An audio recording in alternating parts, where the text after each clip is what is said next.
And to speak a little bit more about her legacy, we're joined now by newly elected South African Communist Party General Secretary Solly Mapaila. A very good evening to you, Ntate Mapaila, and thank you so much for speaking to us. Firstly, congratulations, a bittersweet moment, as I say, condolences to you and those who knew Mayor Jessie Duarte.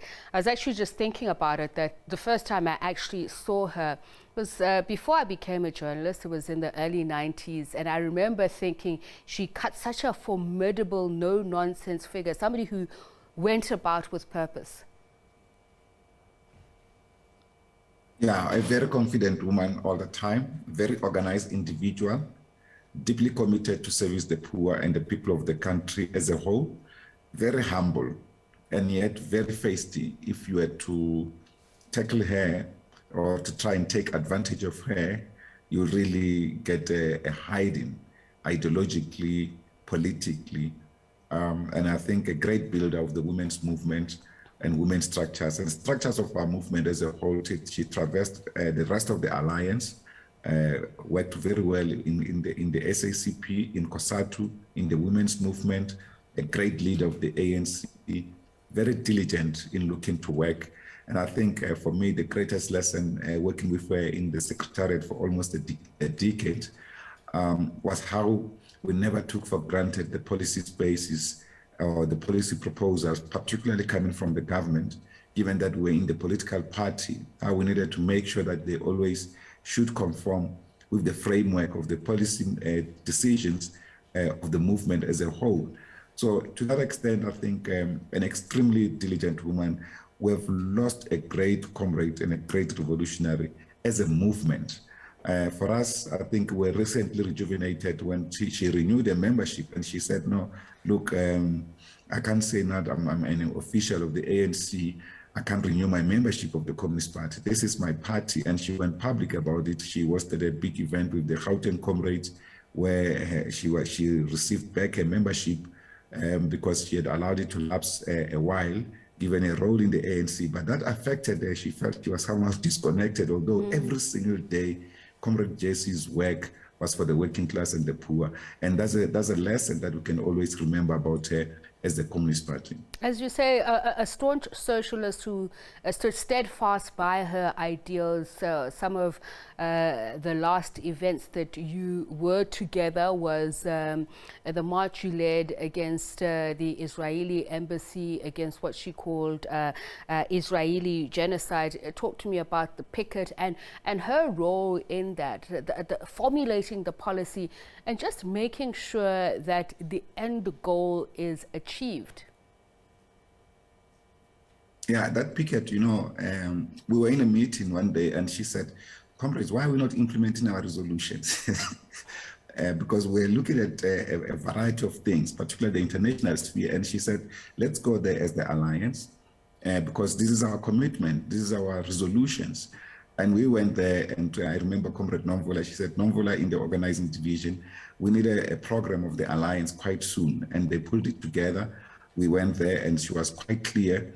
She didn't have a problem as long as she articulated the policies of the ANC, irrespective of what government position was. Of course, she respected government because also she appreciated that those who were leading government were deployed by the ANC and there was a decorum of respect.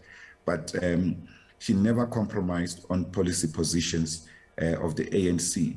In fact, the comrades in the alliance will know, she was recently mandated as we went into a COVID crisis as a country.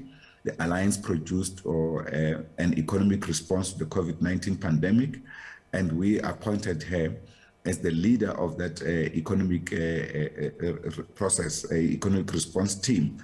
And she led our team working day and night. It was unbelievable, the work rate, and particularly given that she had already discovered that she was not well, but the work rate was just amazing. And I think that's the commitment that we'll always remember. She never allowed any task to slip out of her hands without being fulfilled. You said two things earlier on about her character, describing her as humble and as a feminist. I mean, I've had over the years my interactions with Jessie, and you know, you really have to take her as she comes. She was abrasive at times, but I think if you knew her on the surface, you would think that it is personal. But I must say, I was saying that one of the things I enjoyed about her was mutual respect, because she really held on to her points of views, but she was generally courteous. But there are people who misunderstood that approach of hers. Just talk to me a little bit more about her work as a feminist, but her humility as well. You know, I mean, I had thought that I've learned so much about the Cuban Revolution until she gave me the Cuban family code. And she said, this I'm giving you to study. And I went to study that family code, and you can understand how it is structured. It talks to the power of women in society, their equal role with men, and even their pioneering role in many respects. And she was saying, we lack the soul of our women's struggles here in this country in terms of policy making to embrace what the Cuban family code does, as an example. But I think she was a deeply committed feminist. She will take issues with organizations that, for instance, didn't take the gender struggle seriously, particularly the non-election of women into positions or into areas of responsibilities. Sometimes when we went to the secretariat, she would tease them, oh gosh, this is a club of men. I'm just entering into this club of men. What am I doing here? She said, oh, I have a political responsibility to transform this man.